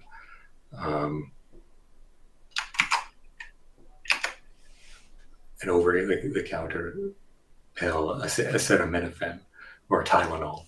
So I just shared with you a link to her story. And later, it was shown that the lesions on the child's leg weren't caused by cigarette burns, but it was a ringworm infection. So this episode of the Steve Wilkos show was actually never aired. They had been boosting it on their teaser for the month of February, but February 2020 it was going to air, but they decided not to air it. And the teaser video that they had where they showed Anka Pennington with being accused by Steve Wilkos, they moved that from the internet. But we have a copy of it archived on antipolygraph.org. And Is this show still going on? Is still Wilkos show still going on? Yes, it's still going on. And they have polygraph tests all the time that they're presenting as if it was scientific evidence of whether someone's telling the truth or not. So they don't do it on there as if it's entertainment? I don't watch that show at all. They're passing it off as legitimate. So like the Murray show, which is the one that I'm actually more familiar with, they're doing it more of as like an entertainment style aspect with the pregnancy I'm less shit. familiar with it, so I'm not able to comment on the Maury show. Gotcha. They're almost doing like the, you are the father or whatever, like you know what I mean? Like for trying to figure out who the dad is, like that type of shit. Yeah. So on the Steve Wilkos show, often it'll be about questions of sexual fidelity, but also it could be about child abuse, as it was in this case. There was another case. Mandy's asking, do you have an issue with Miss Ribacoff? Do I have an issue with him? Yes. No, I do. with Lisa. Oh, with Lisa. Well, I disagree. Or with the Ribacoffs in general. Shit. I disagree with some of what she said on the last when she appeared. So I'd like to address that. So she said that with the acquaintance test, with the colored pens, that she could tell based on that color test if you've taken something to beat the test. That's not true. That acquaintance test, as it's called, doesn't tell you whether a person has used any drug or not. There's no way to tell it from that. So that was untrue. And she made one historical mistake, I point out. She said that John Larson, who was the inventor of the person who assembled the first polygraph instrument from existing parts, that he was a creator of Wonder Woman. Yeah, I saw that. I was thinking about that earlier. It's actually William. So John Larson was employed by the Berkeley, California Police Department, and he got a doctoral degree at University of California. He was the decent Berkeley. one from the three that I was reading about earlier, I believe. Yes. The one who did Wonder Woman, that's William Moulton Marston. Yeah, he tried to do more of like a commercialization, Yeah. like trying to make money off of it. Right. But I mean, he did right. fucking And create Wonder Woman. What the fuck? he did. Yeah. Much later than his. Yeah, I found it initial interesting line that he test. created Wonder Woman and then he had a bunch of his version of the polygraphs early on, but then he created Wonder Woman and got ill immediately. Like he only lived 3 I think decently like 3 years after he started actually making the money, and then he got polio and then cancer and died fairly young. Yeah. So Dan asked, "Can you fool a polygraph?" And Lisa didn't directly answer, but her basic answer was, "You could fool the examiner, but you can't fool the test itself." So she said that tongue biting doesn't work because if you bite your tongue, you have to stop breathing. That's not true, though. In peer-reviewed research of countermeasures, tongue biting was effective and not detectable by polygraphers who knew that it was going to be practiced and were watching for it. They couldn't detect it. And you'll find references to these studies in the bibliography of The Lie Behind the Lie Detector. That's our free book. The back where we have our references, you'll find links to the countermeasures research.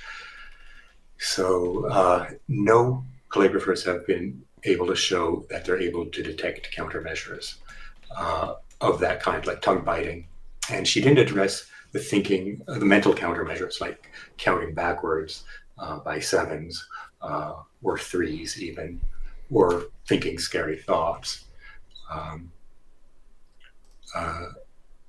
Let me see. Oh, but she did say she did mention that mental countermeasures, she suggested that it could be detected by looking at sweat gland activity. Again, that's not true. The scientific research that's been done doesn't show that, and it's not being taught at the Federal Polygraph School. And Dan, you said in that interview that after 100 years, they have it down to a fucking science. And you opined that the polygraph was hard to beat, almost impossible, right? And of course, Lisa agreed with you. But after 100 years, I would say that the polygraph is still pseudoscience, and it's as easy to beat as it ever was. The Federal Polygraph School, thinking scary thoughts, on the control questions, not 24/7 if you want to pass the polygraph. But so the Federal Polygraph School did a secret study circa 1994-95 of countermeasures, and they had subjects pick a large number and then start counting backwards by threes during the asking of the control questions. And the format that they used was the main one that they use for counterintelligence screening, like to find out if employees are committing espionage against the United States. And so I took notes on the last interview. That's I just transcribed the whole thing, but I wanted to be able to speak directly to points Lisa made and not misquote her or take anything out of context. So this Federal Polygraph School study found that 80% were able to fool the polygraph with no more than an hour of training. So it's easy to fool the polygraph, and polygraph operators do not have effective countermeasures. And again, that's part of the reason I think why the federal government thought they felt that they needed to go after Doug Williams and silence him. And so then finally, in the August 11th stream, the first one that you did with Lisa, she stated, you can't beat the box. You could, but you could pull the wool over an untrained examiner's eyes. And I'm telling you, that is wrong. You can beat the box. That is, you can manipulate the chart tracings so that it looks like a truthful chart to any polygraph operator who scores it. Yeah, you've opened my eyes significantly tonight with your explanations, but I mean, I don't know. Like it does sound like the science. isn't So there from The what you're saying? It National sounds Academy like of the scientists. Sciences did a review that you may have come across in your research. It's called The Polygraph and Lie Detection. And actually, they invited me to come address their panel in Washington, D.C., which I did in a number of public hearings that they held. But yeah, they trashed the polygraph in this report. They found the science behind it is quite weak, and they came to the conclusion that its accuracy is not sufficient to justify reliance on its use by federal agencies. Dan has fully Well, turned. just But Well, what I happened guess- was when this report came out, while they were working on the investigation, 9/11 happened, and pardon my French, but basically federal agencies wiped their asses with this report.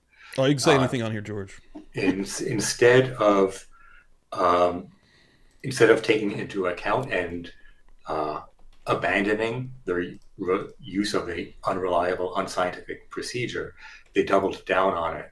So since that time, the FBI increased their use of polygraphs, especially after the arrest of Bob Hansen, who you mentioned on the X account. Bob Hansen was an FBI special agent who worked in counterintelligence, and he was spying for the Russians for years. He did a lot of damage because he was privy to the most intimate secrets that they had, including a tunnel that was being built under the Soviet embassy to conduct electronic eavesdropping. Well, the Russians learned about that from courtesy of Bob Hansen. And so after he was arrested, the FBI realized he had never been polygraphed during his career. They instituted periodic polygraph screening for FBI agents working in the counterintelligence field, and so now the FBI's use of polygraphs has grown. The Defense Intelligence Agency greatly expanded their use of polygraphs. A former DoD polygrapher has said that DoD's use of polygraphs tripled after Edward Snowden's revelation. So Snowden, I don't think his ability to take documents from secured NSA working places and to divulge those to the press, I don't think that can be called a failure of the polygraph, unless he took a polygraph after he had started doing this, which I haven't seen any claims that such is the case. But so apparently the NSA expanded their polygraph screening too after, I would expect that response to NSA, that. honestly. Especially But- after the Snowden stuff, right? But if you look at the history of espionage, which is something I'm very interested in, I'm not so much into true crime, but I am very, very much follow espionage cases, and I can't think of any major spies who were caught by routine polygraph screening of the kind that the U.S. government is doing. There's one case. Anna Belen Montes, who was she was the Defense Intelligence Agency's top analyst for Cuban affairs. She was also spying for the Cubans before she even began the job. The Cubans encouraged her to seek that job, which she got, and they trained her in Cuba how to pass a polygraph test. I believe she was taught an anal sphincter contraction, which was the technique that Doug Williams was teaching. And so when she did get a security screening while spying for Cuba, and she passed it, evidently using the countermeasures that the Cubans had taught her. And numerous other, dozens of Cuban agents fooled the polygraph. So I don't think I could even fool it if I was actually taught the measures. I'm going to be honest with you. Well, we'll probably never know for sure. But it's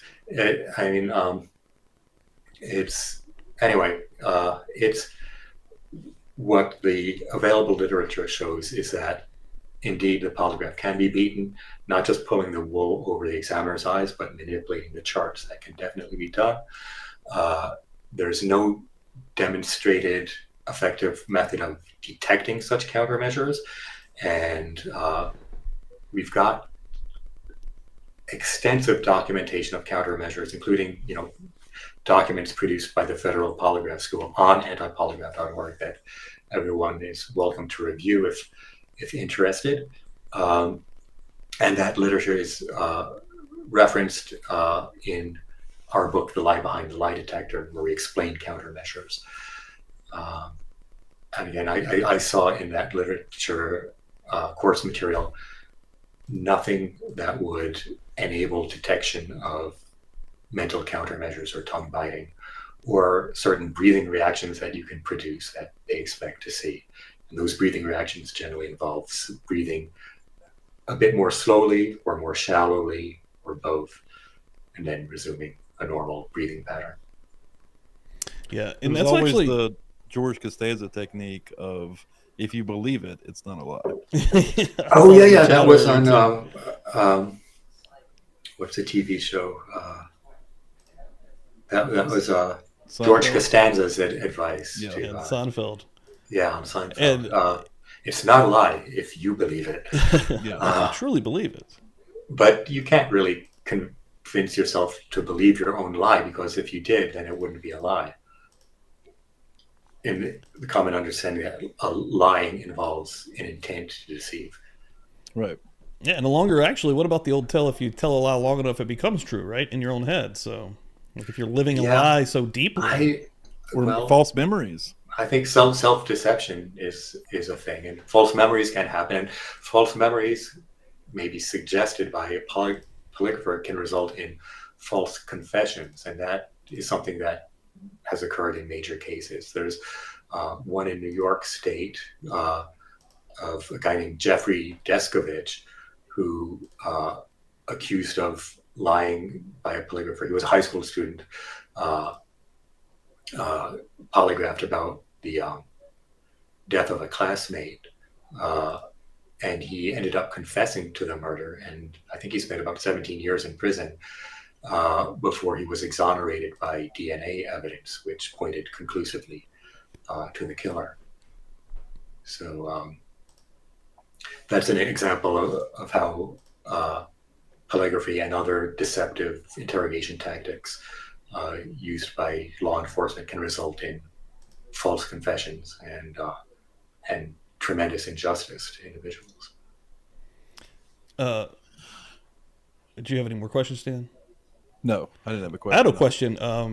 So I don't remember. I don't know what year it was, and I didn't get to listen to the episode. But you were on Coast to Coast AM, right? Yes, I was. Gosh, it's been close to 20 years, I think. Man, yeah, I was just literally digging in and looking in. I was like, holy shit, man, he was on Coast to Coast. Like, me and Dan in general grew up listening to Coast AM like every night, just hanging out on the weekends. And I thought that was crazy that you were on Coast to Coast. But it also makes sense. And honestly, that's a lot of what Publicly Buzzed is right here. We are going down a lot of those roads. I mean, we cover a lot of true crime, but I like to go down a lot of different thought processes, a lot of different avenues, a lot of different roads. And yeah, the polygraph and the lie detector in general, again, with Lisa Ribacoff when she was on here, really got me on that train of thought. And I mean, on Publicly Buzzed, what I want to do is be able to present both sides of an argument if that's at all possible. Yeah, well, I can share with you another interesting, controversial case about the polygraph. And this one is, again, with the Steve Wilkos show. I'll send you the link now. But there was a guy who was on the show called Jesse Wayne Perkins, and he was on there. The episode was about whether he had caused harm to a child who died. And so to determine whether the truth of the matter, they had him polygraphed on the show, and he passed. So he was declared innocent. But not long after that, he was indicted for killing the child, and he pleaded guilty, and he's in prison right now. And so what did the Steve Wilkos show do? So this was season 12, episode 43. The Steve Wilkos show deleted the video of this from their YouTube channel, and Seems like the Steve Wilkos show gets into some shit. tried to send it down the memory hole. But we've archived a video clip from it.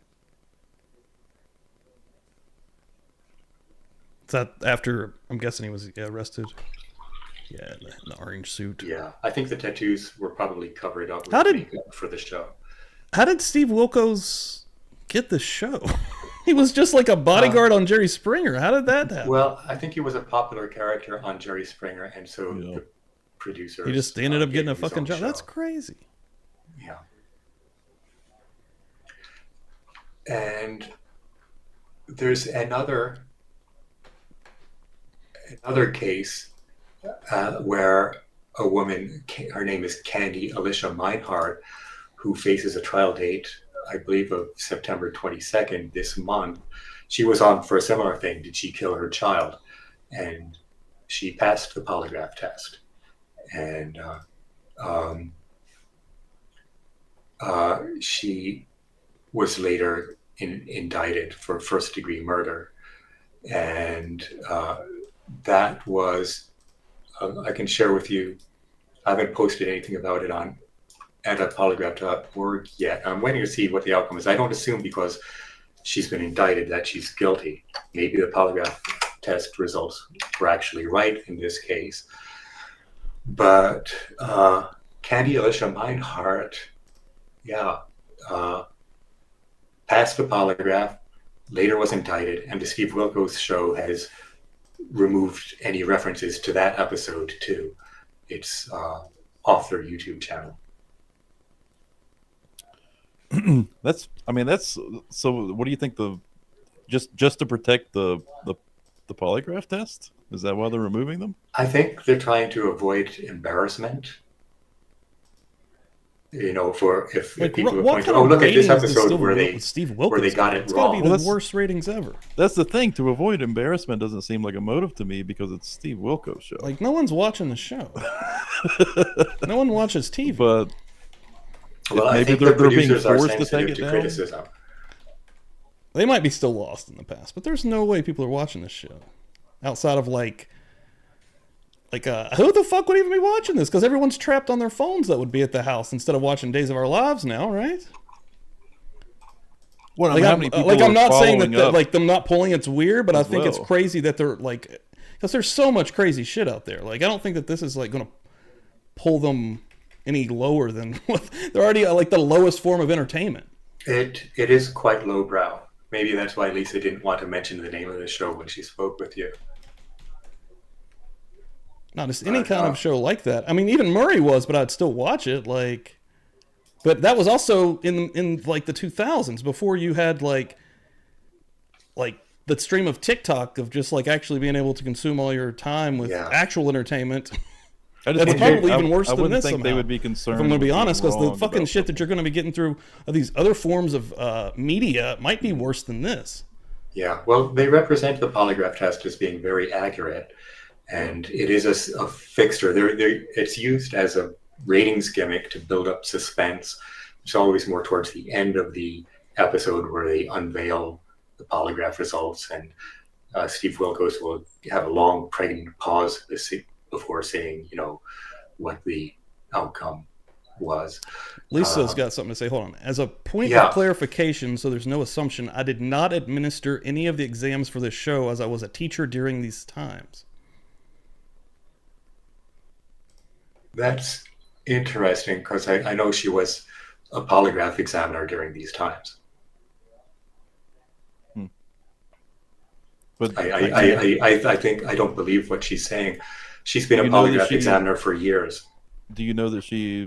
I don't know that she conducted any of these exams herself, but right. I know she's been a polygrapher for years.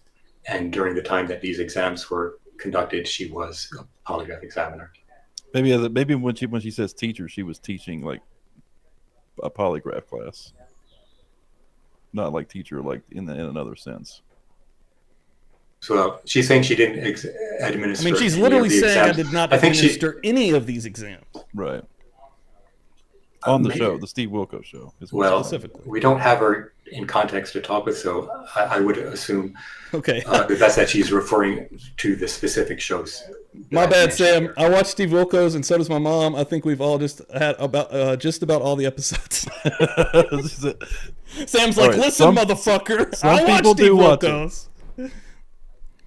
Uh-oh, Lisa's like, I can provide employment records. Okay, Let's go, but she's baby. not Here we denying go. that she does polygraphs We for getting the Steve spicy. Wilkos show. Well, there's obviously like a little bit of a contentious point here between you guys, and Yeah. obviously for Yeah. the polygraph reasons. But I mean, Maybe we can move on. Yeah, that's one 'Cause, thing that actually. So I just think, Hold I on, think doing no. polygraphs for a show like that. no, I was think an it's elementary school teacher, unethical. so that's not even what she was saying. She was Okay, saying she was so- an elementary school teacher certified by NYS. New York State. Redirect. Yeah, this is like I really wanted to avoid all that stuff.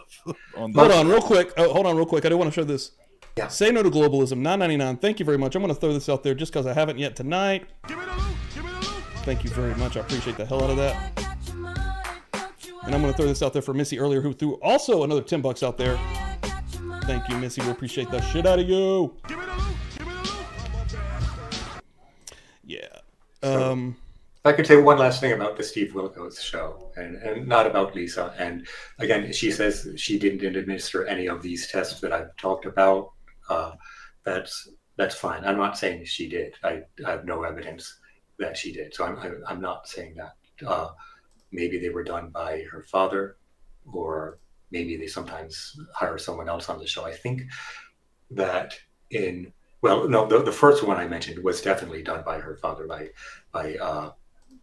Dan Ribacoff. I know that for a fact. But the other two, the polygrapher didn't come out on stage during the show, so it's not disclosed who conducted those polygraphs. But the important thing is the results were wrong, and Steve Wilkos himself, the host of the show, has publicly said in a radio interview a couple of years ago that he said, like, hell no, I would never take one, talking about lie detector tests.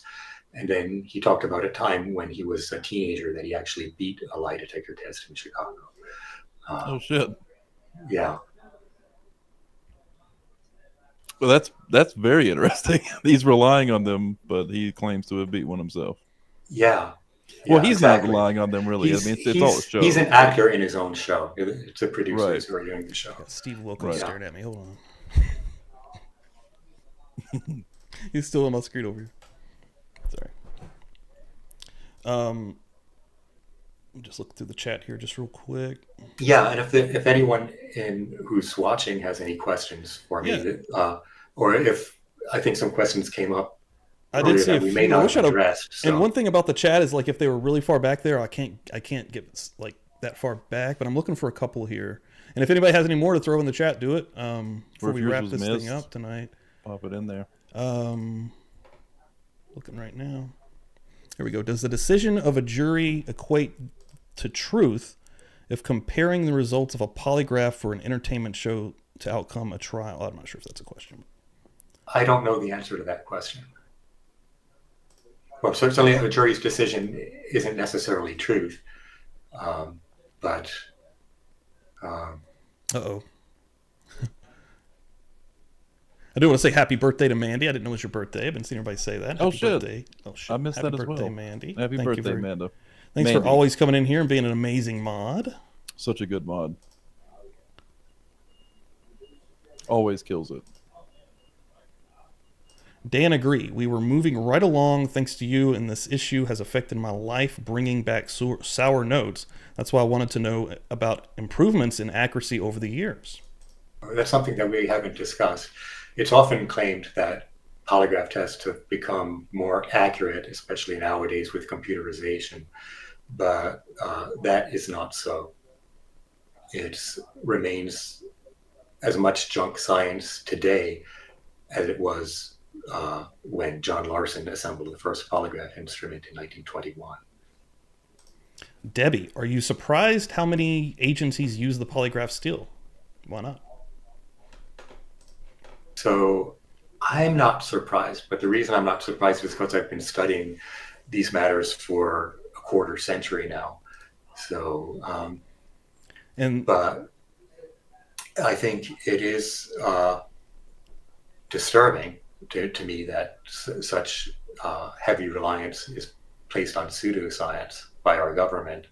I think it shortchanges the public, and actually, I believe it undermines national security, again, because it's easy for spies to fool their polygraphers, and it harms public safety, again, because criminals who do take polygraphs can pass them. There was a case a few years ago of a guy named Stephen Williams who dismembered his wife or ex-wife and dissolved the body parts in acid, and he passed a lie detector test about it when questioned by the police. Wow. So if you would think anyone was really guilty and would fail, that he would have, extreme consciousness of guilt, having committed such a heinous act. But he passed. Fortunately, in that case, investigators continued their investigation, and he eventually confessed and led them to where he had concealed the body, or what was left of it. Wow. How about using polygraphs to make politicians better servants? That's an idea that in our That's kind of interesting.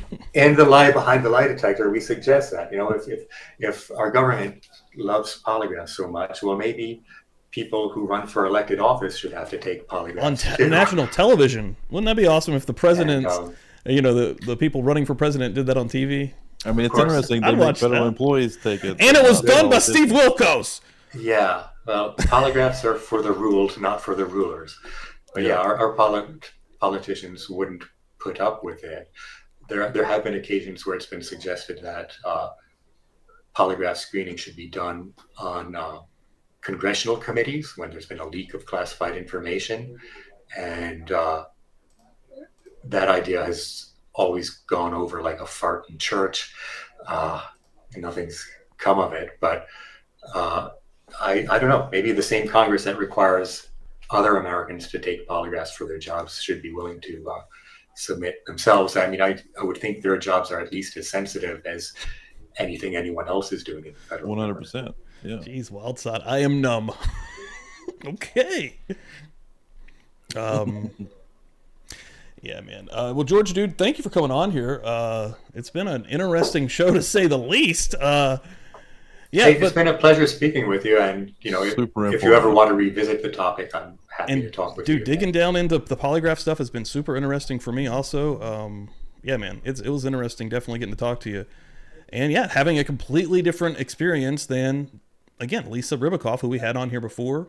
And I would say anybody that's watching this one and didn't see the other ones, go back, compare these episodes, even if you want. Yeah, it couldn't be more opposite. Couldn't be completely more opposite at all. Yeah, if Lisa was game and you wanted to have us both on, we could have a conversation about the merits of calligraphy. And That would be an interesting maybe she episode. questions some things or disagrees with me on something. I'd be happy to discuss that, in a calm, non-emotional manner. I think, yeah, it's an interesting topic, one that has serious implications for public policy, for criminal investigations, and our national security. So I think it's a discussion worth having. Might be next, Debbie. Get a hypnotist, Yeah. a hypnotist on here. Can you be hypnotized through cameras? Could that be possible? Could we be hypnotized on the air? I don't know. We'll see. I don't know either. Yeah, hell, maybe we could work on that. See if that's possible. That would be interesting for sure. We could get both sides on the same show, but yeah, either Now, way, that's, man. that's something that I think is junk, is hypnotism. I'm not sure that's Whoa, real at all. that's real as shit. What are you talking about? What? Real? Yeah, it's real. All right. I'm It's not just convinced that it's real. like everybody can't be hypnotized, but I mean, definitely people can be hypnotized. I've heard it described as a heightened state of I've watched way too much suggestibility. stuff on hypnotizing people to Now that you it's mentioned real. hypnotism, it's worth a tie-in, something interesting about the history of polygraphs that we didn't discuss was how the CIA started using them in 1948. They had an interrogation specialist who was very interested into hypnotism. His name was Grover Cleveland Baxter, and he founded the CIA polygraph program in 1948. So he also, in addition to his interest in hypnotism, he was interested in calligraphy, and so he started the polygraph program. Though he didn't stay with them long, but this guy Cleve Baxter later went on to found his own polygraph school, and he became very influential. He developed the techniques that are widely used by polygraphers around the world today to formulate question series, how to score charts, giving them numeric values to questions. So Cleve Baxter. Later, in the 1960s, he became convinced through his polygraph instrument that plants can read human thoughts. And he got into some pretty crazy stuff, and he became something of a pop culture figure for a brief moment, talking about what he called plant perception. So what he had done was he had an office plant in his polygraph office, and he decided he wanted to see if he could use a polygraph instrument to trace the hydration of the leaves at the top when he poured water in at the bottom. So he connected the finger plates that would measure electrodermal activity to a leaf of the plant. And so as he gave it water, he saw a reaction, and he came to believe that the plant was responding to his thoughts. Like he had the thought of burning a leaf, and he believed that he saw a reaction in the plant just to him having thought of doing this. And he really convinced himself that this was a thing, that he had made some major scientific discovery. And the popular press took off with this story.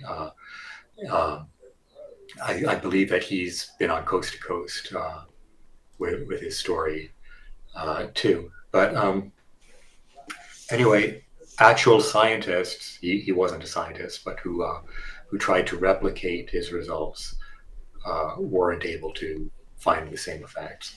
Yeah. Well, so, we found out tonight that Stevie full on believes in hypnotism, and I do not at all. That's the next Feral Friday when we're free, just episode. us together. We're gonna go into that one. If we can find a hypnotist, that'd be fucking dope. I bet it's possible, dude. If anybody can do it, you can. Through Twitter. We're gonna get it, baby. We're gonna get it. Booking up shows. Well, George, man, thank you so much for coming on here. Yeah, again, antipolygraph.org is the website. I think I got that up here still. Let me put that in the chat. For anybody, again, that wants to take their own time and dig through this site, there's a lot of information on here. There's lots of information out there on both sides. So on both sides, yeah. I mean, and anyone in the live stream, if you've got a question, you can contact me directly. I'm happy to answer. Our phone number is also available on the website if you want to call.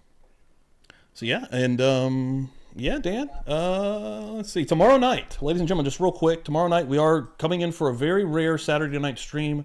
Having Joe Jackalone on here, which is going to be insane. I can't believe that he's coming on here. I'm really excited. 8 p.m. Eastern time. I'm calling it Saturday Night Fever. Going to be getting a little bit extra wild with Jack. Or Joe Jackalone. It's going to be good. It's going to be fun as hell. I cannot believe he's actually coming on Publicly Buzzed. So yeah, hopefully everybody can come by and hang out. And George, yeah, man, thank you again, sir. You're going to be enjoying your day. You're starting your day. Yes. What time is it? It's like actually about 6 in the morning, 6:42. Yeah, about getting close to 6:45. Yes. But yeah, man, thank you very much. Appreciate it. Everybody in chat. Just trying to think. Yeah, Jay will probably be back Monday. So yeah, tomorrow night, 8 p.m. Eastern time will be the next stream. Thank you all so much. And yeah, Dan, George, you want to say any last words? I just want to say thank you, George. Oh, sorry. Go ahead. That's Dan, it. I just want to say Dan, thank Steve, you. I want to say thank you too. It's been a pleasure speaking with you, and feel free to be in touch anytime. Nice. Awesome. All right. Thanks, guys. Love y'all. Thanks, everyone, for hanging out. Oh. See, we shoot them up bang bang over here. We not scared of they motherfucking ass.